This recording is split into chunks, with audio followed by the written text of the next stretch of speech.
Warning! Tube amplifiers have lethal voltages inside them.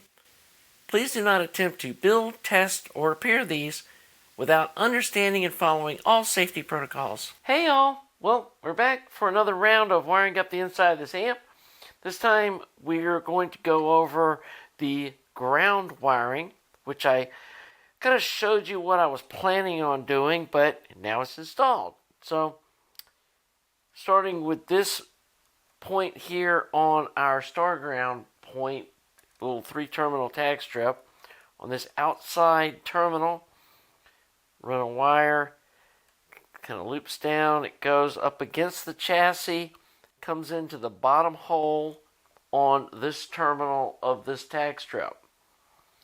Then we pull another wire up, and I'll show you kind of from the side how these are bent up. This one goes over the heater wires and to this terminal here, the upper part. We got this wire that goes across here between the two tag strips to this terminal, and then we have a wire that goes from here and feeds this ground terminal on this tag strip. Next we have this wire here from this middle terminal. It goes up and over and then back down to this terminal on this tag strip. And then from the lower hole in this terminal, it goes up against the chassis across here to this terminal right here, this second one from the wall of the chassis. And then it does this little loop around the tube socket and goes to this terminal here. And let me tilt this up and show you how it looks like at an angle. You can see this wire comes up and then across and down. And then you can see how this one kind of loops up and goes over this heater wire to put a little gap here between the heater wires and this ground. And the rest of them are flat up against the chassis like that, and the way this one is just flat up against the chassis. And the same with this one here that kind of loops around, it's up against the chassis as well. And that gets all of our grounds connected that we're going to be using in the amp. So the next thing we're going to do is wire up these capacitors over here in this corner. And let me kind of zoom in on this. So we have the negative, which has the stripe on the cap. It's over here on this side, and have the negative over here on this side. So this terminal is going to come with a wire from here up to there. And then the same thing, we're going to have a wire that comes from here to this terminal. This is our B plus output, which is going to connect to the positive of this big 220 UF cap. And then this positive is going to connect right here to the output of the choke and before this 50 ohm resistor here. And that will complete the power supply wiring. Then we're going to run a positive wire from here across the amp like this over to this terminal right here. And then we'll have a wire that goes, I usually use the bottom hole again, from here across over to here. And that's going to power up the B plus, or the positive side of the output transformers. So we also need to pull some voltage from this point over to here. So this is going to come across, down, it's going to dip down, go low.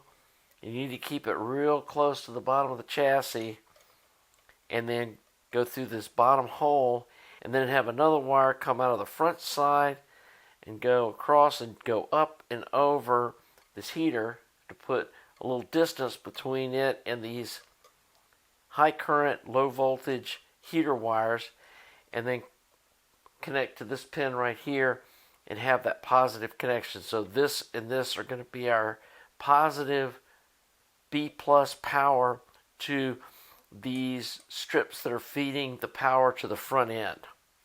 So let me get that stuff wired up, and I'll come back and show you what that looks like. And the other thing we're going to do while we're working over here, we're going to put the resistor from the output of the power supply over to this negative terminal. So let me get that all wired up and show you what that looks like. Okay, we got the power wires all installed, and we also have the grounds for these capacitors installed. So let's do these two grounds first. This is our remote grounding point for this little area of the amp down in here. And so this ground wire goes over, across, and then up to this negative terminal on the 100 UF second filtering cap. And then the power wire comes from the output of the choke to the positive lead of this cap. The other ground that we added goes from this remote ground point up to the negative side of this 220 UF final filtering cap. And then we have the positive side of this cap hooked to the output of the power supply, which is this terminal right here. Now you can see this is where we're pulling the power off to go to the rest of the amp. So we ran this wire here, goes from this terminal up over to the upper terminal of this tag strip. And then I used the lower pole to run this wire across that then feeds the other output transformer positive. Let me see if I can get a kind of an angle of how in 3D space you can see that this is up higher and away from these heaters, which is important. And then how this negative kind of bends down and goes under this positive wire here.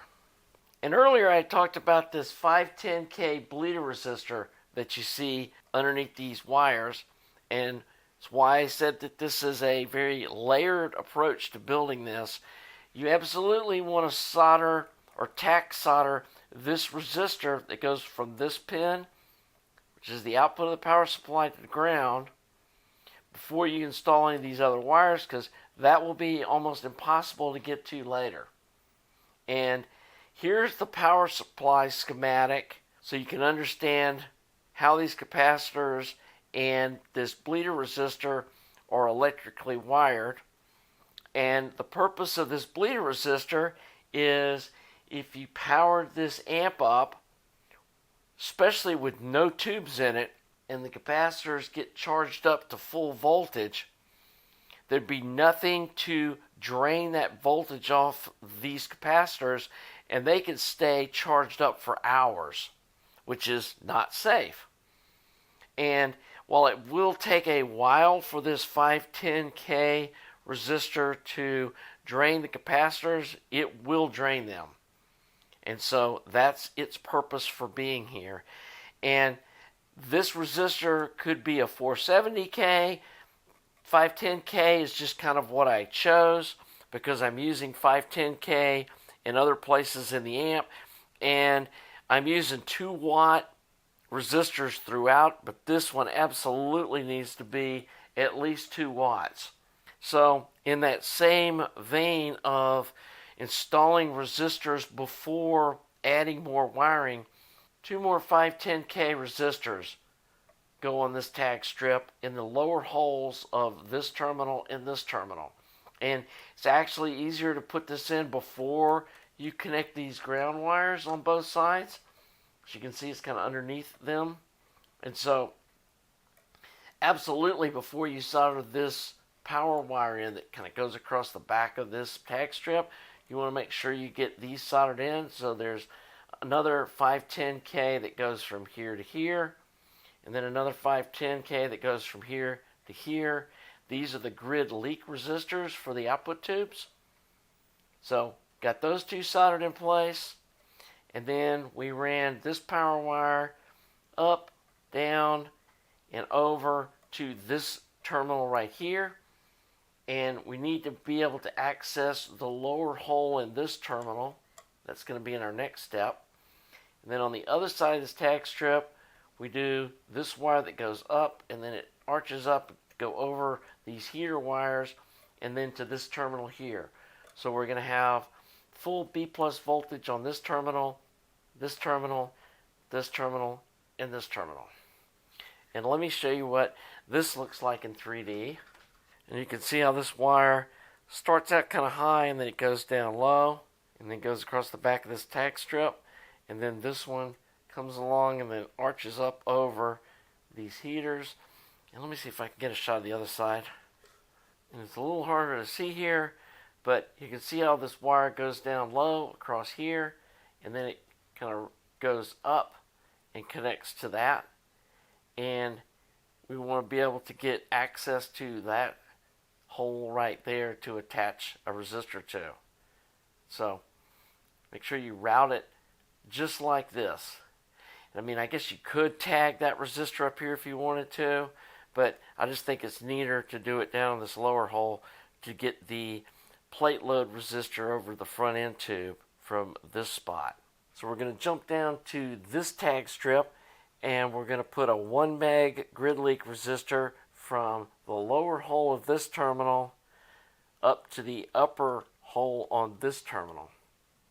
And then we're going to do the same thing on this side over here. We're going to go from the lower hole of this terminal up to the upper terminal on this one with a 1 meg resistor. And that'll kind of set the stage for wiring up this part.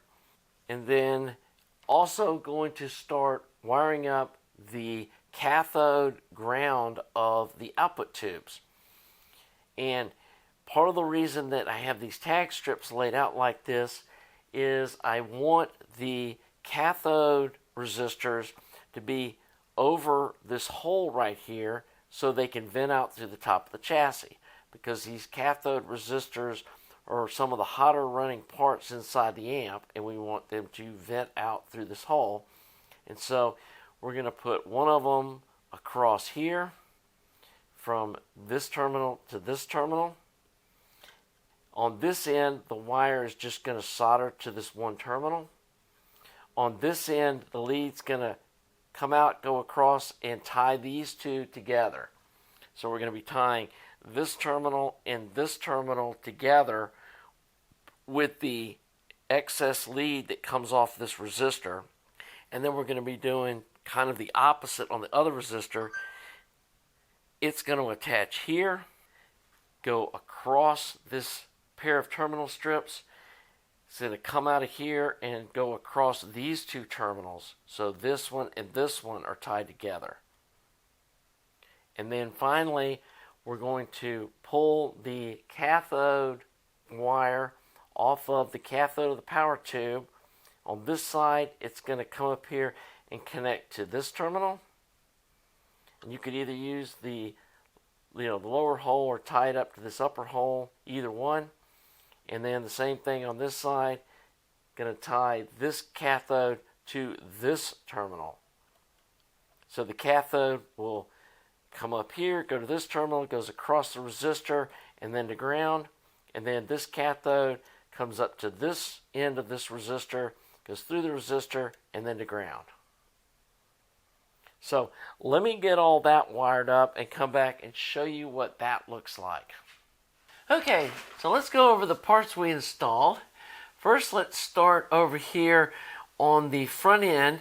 We've put this 1 meg grid leak resistor that's going to be in parallel with the volume control. And it goes from the lower hole in this terminal to the upper hole, and kind of in the bottom part of it. Let me see if I can show you how that looks. It's going to look like that.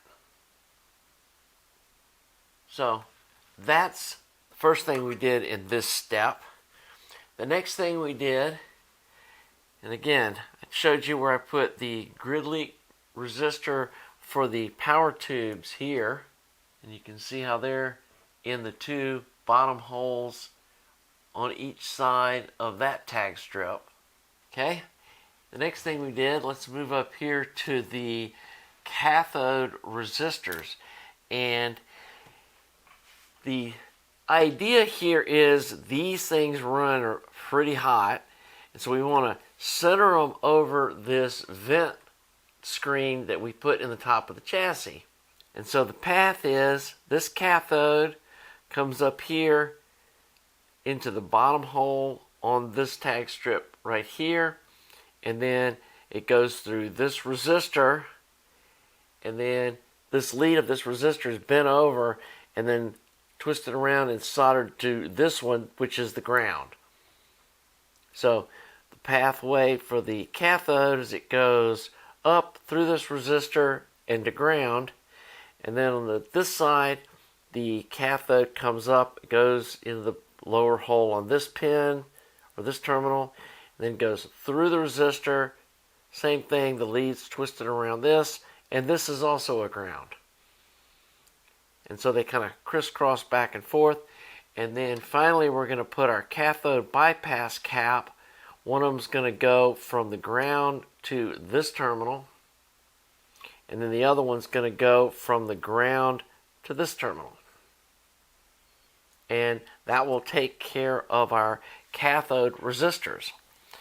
So the next thing we're going to be doing is we're going to be putting in 6 different 1.2K resistors. So we'll get all those out right now.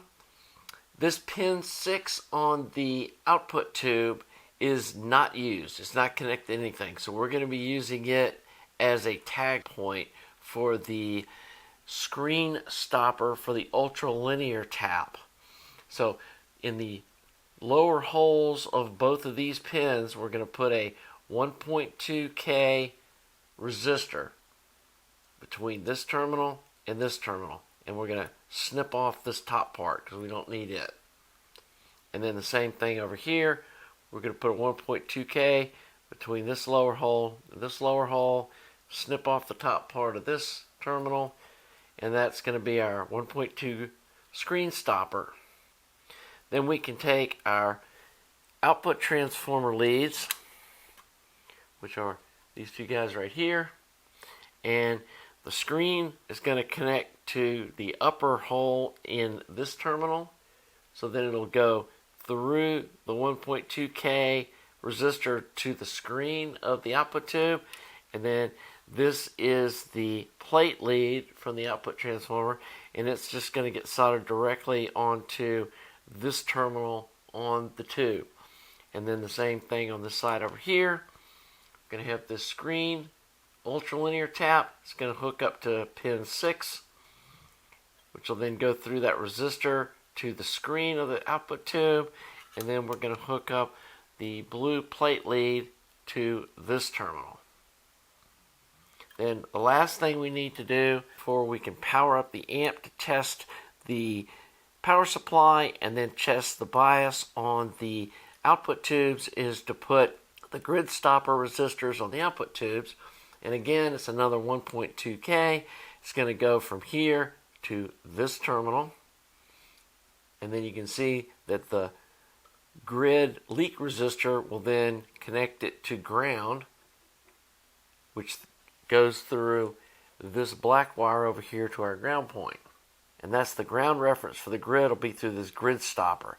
And you want to put the body of the resistor as close to this terminal as possible, and then have the lead going over to here. And we're going to put some PTFE tubing on the lead just to give it a little insulation there. And the same thing over here, we're going to have a grid stopper that goes from this terminal over to here. Same thing, the body of the resistor is going to be close to this pin, and then put some PTF tubing and solder it over to this terminal. And then we'll have the output tubes ready to power up.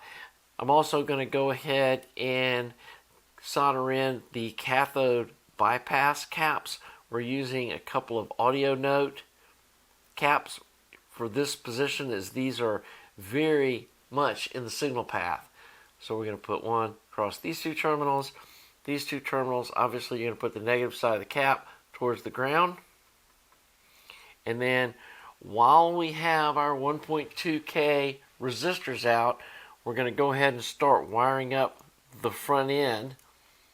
And we're going to connect this terminal to here. This is the grid. Again, put the body as close to this as we can over here to this terminal. And then we're going to connect this terminal across over to here. So these will be our two input points. So I have one resistor going across here and then one going across here. So let me get all those resistors wired up. This is probably a good place to wrap up this video. Hope you're enjoying this content. If you are, please subscribe to the channel. Please like the video. Really appreciate you folks that have given me your support, and really excited about getting this project all buttoned up so you guys can listen to it. We're really getting pretty close. Once we get the output tubes installed, we're going to power up the amp, check all our voltages on the output tubes, make sure all that's right. Then all we have to do is button up a few of the resistors and connecting wires on this front end tube, repower the amp up, check our voltages here, and then finally we'll install the shade feedback resistors, the volume control, and the RCA jacks, and we'll be ready to listen to the amp. So anyway, again, thanks to all you folks that have been supporting the channel. Thanks to all you viewers. Hope you're enjoying this video, and until next time, have a nice day.